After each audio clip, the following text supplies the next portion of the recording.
This podcast is intended for mature audiences and is not considered appropriate for enjoyment in the workplace.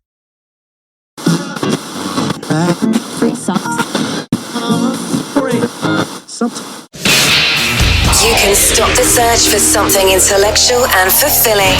You've tuned into the Diary of a Bald Man, and there is no going back. Let the moaning, groaning, and bitching begin in 5, 4, 3, 2,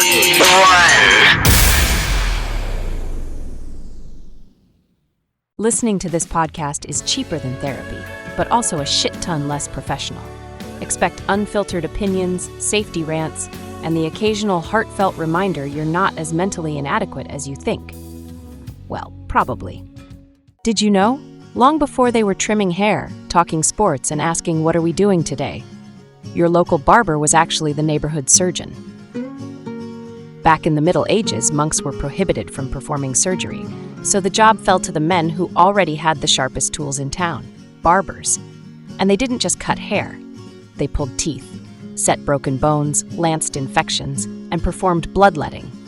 In fact, that famous red and white barber pole outside the shop, the red represents blood, the white represents clean bandages, and the pole itself represents the staff patients would squeeze during bloodletting to make their veins stand out. So the next time you think your barber took a little too much off the top, just remember, at least he's not reaching for a bone saw. And now, back to the Diary of a Bald Man.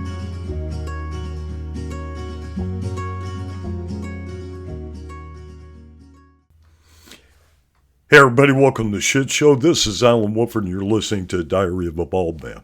So we've had, a great week. The 1 More Minute episode, probably one of the most downloaded podcasts, or actually it is the most downloaded podcast for season 4. Had a lot of responses to it, both positive and negative. The negative being that, brought up something that was kind of depressing and may have been, kind of a downward spiral or downward buzz or, just a killjoy.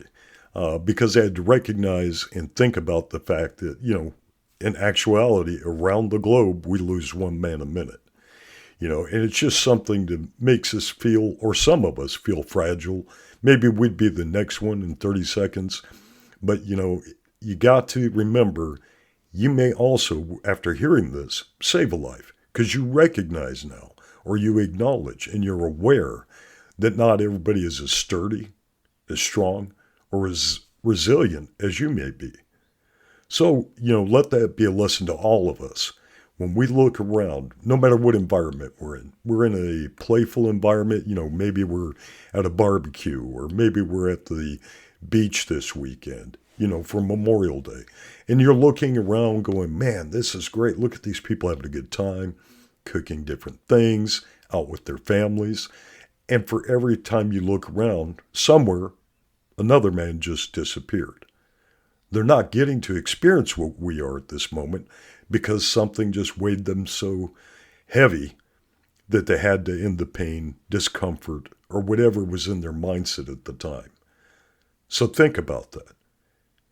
Every time you have a negative thought, flip it, right? Try and think about something positive. Change the environment around you. Positive energy will create positive energy. It's like some of those commercials you see for insurance, someone did this and someone saw that, so they paid it forward. So do the same thing for yourself. If you get something negative and that educates you, hey, this can be harmful to you, like running into traffic while your eyes are closed, you're looking down at your phone. Now you're a hood ornament, and what the fuck's going to happen with the rest of your stuff? Your family's going to be called. They're going to look at your phone and go, yeah, that was Emily or that was Chris. I recognize the cover. Look up, look around, enjoy your environment, enjoy walking through it without becoming a hood ornament or a statistic. People are so quick, will look at things and say, I want to do this or I want to do that. So focus, get a plan, and do what you want to do. But when you get there, please don't spend 30 fucking minutes taking pictures of it. Get a group shot if you want to get a group shot. Get a background shot if you want to do that. But then go experience it. Go live it. You don't have to share everything on fucking Facebook and stuff, because if you say I'm in Venice and we did this and we did that, you inspire others to do it. You inspire them to say, hey, I want to travel to Venice, or I want to go to Ocala, Florida, or I want to go to Huntington Beach, or I want to do this in the mountains. Be an inspiration. Don't put so much information out there that they're now numb and they're like, well, I don't need to go now because I saw everything Alan saw. I saw everything Stephanie saw. That's okay, but I'm not really into that. Let them explore your world with their eyes, but by being present. Be a stimulus. You don't have to be an influencer. The areas or the food is the influence. You're just communicating to others. This was the best Korean I've ever had. This was the worst pizza I've ever had. Share your experiences, share your life, but not so much where it's like, oh, at 4:30 you were doing this, then you took 22 pictures of a sandwich or a hot dog or that. You wasted your time and energy enjoying life to share it and put it out there. Be an inspiration. Get people to join you next time. Say, hey, let's go here, let's do that. Put our phones down and enjoy the scenery and enjoy the conversation. Enjoy looking at one another in that presence, whether it's with your family, coworkers, or friends. Live life. Don't post it. Post, a synopsis at the end, but live your life. Enjoy that. Let people see you enjoying life so that they'll do the same. They will mimic things that impress them. Except OnlyFans. That is not impressive. Keep your fucking clothes on. Go outside, or take them off when you go outside and get a tan. But don't be something that's less you. Be the amazing person that you are. Travel, experience things, plant a garden. Be visual, be present, and that will make you a true influencer. Love life, love people, love pets, pet flowers. Well, you can pet a flower if you want to, but I think usually people pet other people with flowers.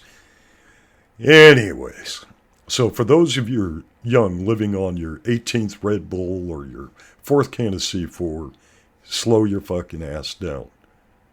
You're going at hyper speed. You're going to shake so hard that people are going to have you hold their cans of paint so they can finish the next 2 coats. And while you're going around traveling and leaving behind the negative and moving into the positive and being a true present influencer, let's talk about the second half. Let's talk about when you reach my age, around 58, negative 60, things like that, and what you can look forward to and plan for. And we'll be back in just a moment. Don't go away. Did you know? In the early days of American industry, if you didn't look out for yourself, nobody else was going to do it for you. Take the high scalers working on the Hoover Dam in the 1930s. These men hung from ropes hundreds of feet above the ground, knocking loose dangerous rocks before they could fall onto workers below.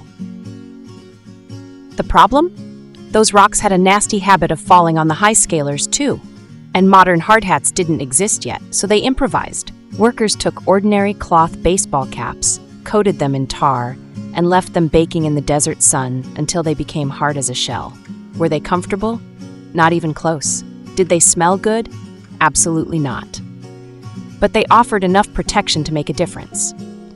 In fact, these homemade safety caps helped inspire the development of the modern hard hat after safety pioneers looked at them and thought, there has to be a better way. It makes you appreciate today's PPE because, as uncomfortable as a hard hat may feel on a hot summer day, it's a whole lot better than wearing a tar-soaked baseball cap that's been cooking in the desert sun. And now, back to the Diary of a Bald Man. Hey guys, welcome back. And again, this is Alan Wolford, and you are still listening to the Diary of a Bald Man. So, growing up, therapy didn't involve an office with a leather couch, a box of tissues, or a clock ticking down 50 minutes on the wall. Or as we see now, having everything except a pap smear done or our prostate tickled by a securish medical teams meeting. Shit, most working class folks didn't even have a therapist. They had a barber or a hairdresser who didn't just trim their neck hair or put them up in tight knots. in order to get those, what do they call them? Not perms. Yeah, that's what it was, perms. But they knew exactly when to shut the fuck up and when to give it to the person straight. Then they had our mechanics who spent 20 minutes changing an alternator, and the next hour leaning over the hood listening to a guy talk about how his marriage was coming apart at the seams, he was working 18 hours a day, and he didn't know what to do. And then finally, most of us had a waitress at a local diner or Shoney's, one of those where we go in and sit down and chat with co-workers or friends who kept the coffee topped off. Looked a man's face and just knew when something wasn't right. Because 90% of the time, people back then went to a local diner, a local eatery. People knew what they ate every day, what they were going to drink. They came out with, their plates and stuff and said, hey, what's it going to be today, Alan? You're going to try the roast beef. I mean, think about Waffle House. I've been to so many Waffle Houses, and a constant patron would show up. They automatically bring him a tea, a coffee, a water. It's like you want the usual. And when we think about it, us older folks, do you guys remember the show Alice? Think about that. Think about that environment. So today, nobody schedules an appointment. Not like we used to. Actually, historically, we didn't schedule an appointment. We just went about our day. Nobody filled out insurance paperwork. We tried to do everything by cash. But somehow, people talked. And more importantly, people remembered to listen. Look, let's get this disclaimer out of the way so nobody gets their feathers ruffled and their panties in a wad. Professional counselors and doctors and nurses are critically important. They save lives every single day. Because remember what we're talking about. They see so many people. They see so many symptoms. They hear about things going on, and when they're looking at you and listening to you, because remember, a nurse will spend maybe 45 minutes to an hour with you, and the doctor comes in, looks at her report, says, okay, we're going to put you on A through Z. You need to hydrate more. You need to do this. And, when things are happening and you are drowning, don't think about the 5-10 minutes with the doctor and 2 hours with the nurse. Pull the alarm and get professional help. Both physically and mentally. Full stop. Now, as a veteran, I will always tell you to get that help when you need it. But let's be honest about what we've lost. Somewhere along the line, we stopped talking to the people right in front of us. Right? We got our heads bent down. We're looking at TikTok. We're looking at what the wife posted on Facebook. We're getting our shits and giggles out of a little square piece of glass with a computer behind it that's so powerful that it can handle so much of the stuff we couldn't even figure out with the Commodore 64 and Apple IIe. I mean, it is crazy simple. And you know what most people do? They watch cat videos. Same as me, I'm not going to lie. I'm not going to lie. It is crazy. But I think back to when I was a kid, a teenager, right on the cusp of joining the Army. I didn't want any part of a college back then. I received a partial scholarship to go to Georgia Military College in Milledgeville, but I wanted a purpose. I wanted to serve my country just like my father did, just like my uncles did before me. Remember me telling you about Uncle Mike? Yeah, he was a Marine. My father was Air Force. But man, the noise was deafening. It wasn't that long after the Vietnam War, and I'm talking 83, 84, 85, and I joined the Guam National Guard my junior year. And everybody around me had an opinion. Everybody had a piece of advice, a warning, or a horror story to dump on my shoulders. Remember what happened to your dad and your uncles when they came home. Things along those lines. They said, hell, you've been working in the pineapple fields and out in the babulao for all these years, going to agriculture. You'd be great in agriculture. Or they'd say something like, get on your tools. The trades get paid more. Things are true, to a great many of us, but things that others, like myself, thought at the time, they just want me to follow their footsteps. I had thought I found my path in the military, but life had a funny way of dropping a house on my plans and saying, remember what you wanted? Fuck that. I got injured, specifically my right arm and my right wrist. Then I was medically released, and just like that, the career that I knew I wanted, not that I thought I wanted, But the one that I knew I wanted, the one thing I actually desired to do, ended abruptly. And here I was wandering, a married man with kids, and I'll tell you what, I was terrified. The door didn't just close, it slammed the fuck on my fingers, and I lost that grasp. And let me tell you, nobody was standing outside that gate when I left Fort Rucker saying, hey, just do what you feel is best for you, buddy. Nobody said that because nobody knew what the hell I was interested in, and frankly, nobody gave a shit. They were out on their missions. They were doing the things they could. But much respect to my commander and my first sergeant and the others that had seen my desire to be in the military, tried to get through the medical board, tried to do PT every morning just so I could maintain that readiness and have a fighting chance to stay in. But they didn't know what to do. They were no longer civilians and didn't know what path or journey to tell me to go into. I got stuck in the Veterans Training and Education Program, and the furthest thing from flying in a helicopter, performing medical, or anything like that, I made textiles. They didn't put me in a job that was designed to absorb military. They put me in a job where they could stuff me and say, educate him on textiles. So I made fuel filters, I helped make trampolines, and combustible dust. Made a shit ton of that. So anyways, I had to figure it out the hard way. I didn't step out of uniform and into a corner office. I went through a whole fucking cornucopia of trades just trying to survive. I worked in the textiles, as I just explained. Then I went into retail, working at, before Sam's Club, it was called Pace Warehouse. I worked video stores. I did public safety. I did security guard jobs. I did temporary labor, busting my fucking knuckles just to get a paycheck. As I said, I had a wife and kid. Anyways, eventually I ended up as a labor operations manager for the International Management Assistance Corporation in Cleveland, Ohio. Our job as a company was to support client sites during labor disputes and other crises. Could be man-made, natural, whatever it was.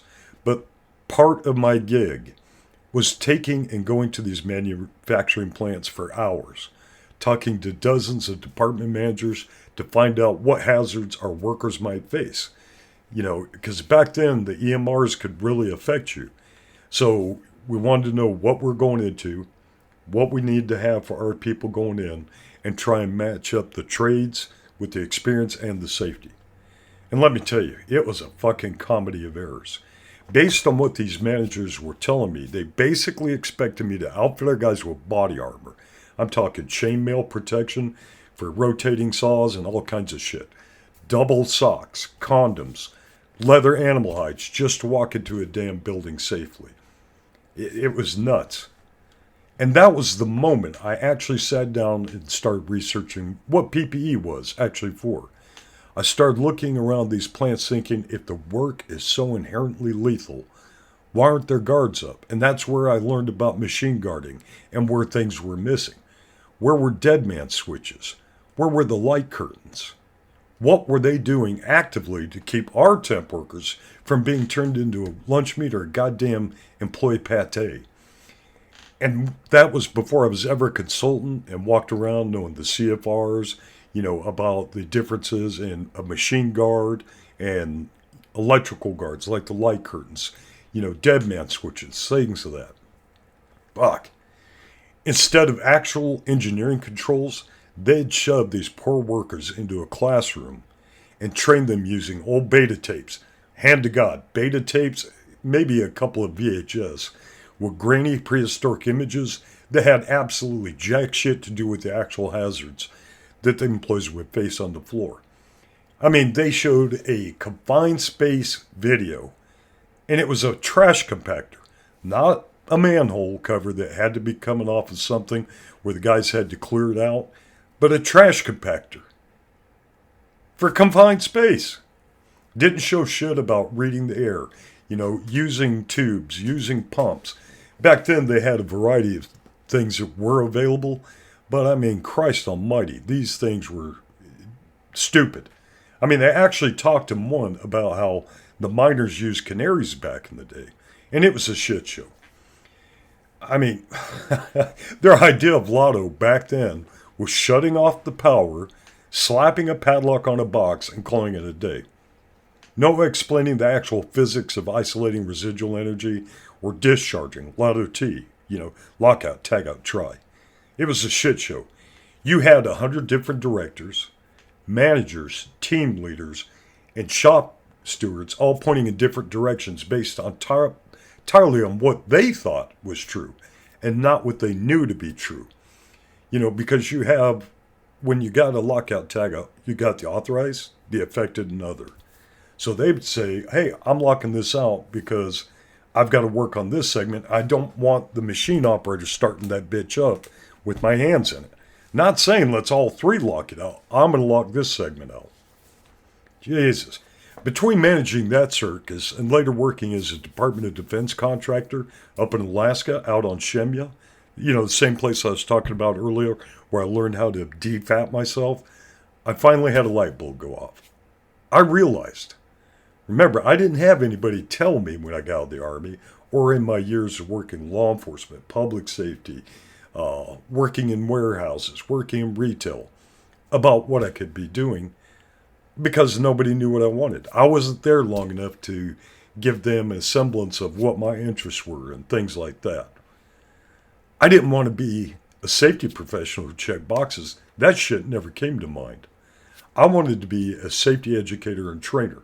I've always liked training. I've always liked teaching, and sharing moments. I love history. I love shit like that.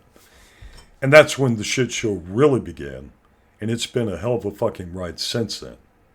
And that's my point. When you're in the middle of the chaos, when your original plan is laying in pieces on the floor and you're drifting through jobs or sites you never intended to have, you don't need a polished digital influencer telling you to manifest your destiny while they're on a beach in Malibu. Yes, have the positive mindset. Yes, have your plan. Don't let others say, oh, go into real estate. Sell these houses that you bought dirt cheap, and we're going to help you, and we're going to take 60%. You need real people who actually have been through the meat grinder. An influence on a screen doesn't give a damn about you. Most of them are selling you their programs because they no longer work, or laws changed where you couldn't buy stuff and flip it. But that friend who looks you in the eye on a rough shift and says, hey brother, you don't seem like yourself today, that's real. The old guy at the coffee shop who asks how you're doing, looks you dead in the eye and actually waits for an answer, that's real. Maybe what we're missing isn't another piece of technology, another piece of screen time, or another talking head. Maybe it's just regular, old-fashioned, unfiltered conversation. No bullshit about your feelings. Let's talk about what created the feeling. Fuck your feelings. What started it? What was the catalyst? It drives me nuts. Anyways, the world's greatest unofficial therapist never had a blue check mark on the side of their head, a big audience, or a degree on the wall. So maybe it's time we put the phones face down on the table and start paying attention again. There are 1 million people out there. There's 1 million potential bits of information or influence they can give you to improve the life. You may have that information that's going to improve somebody else. Put the phone down, stop the texting, stop the doom scrolling, learn, love, and educate others. This is Alan Wolford. You've been listening to Diary of a Bald Man. Thank you, and if this inspired you, please share it. Please comment. Fuck, send me an email. Text me. I'm kidding. Just send something to me on Facebook. Get the fuck out of here and enjoy the rest of your day. We'll see you next time.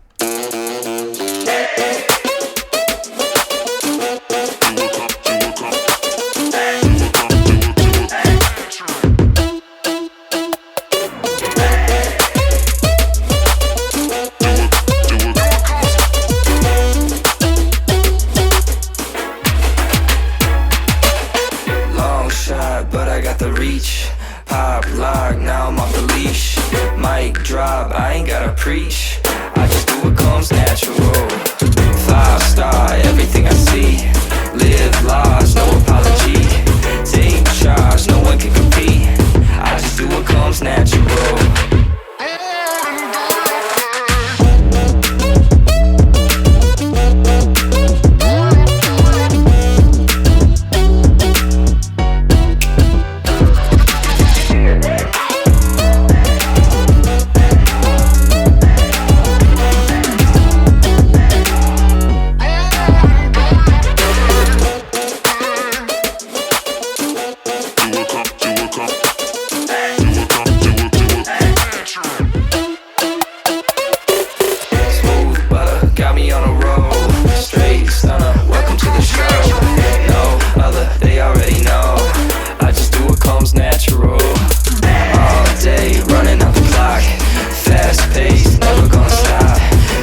waiting for? What you waiting for? Give them what they came for. This is what they came for. Do your thing.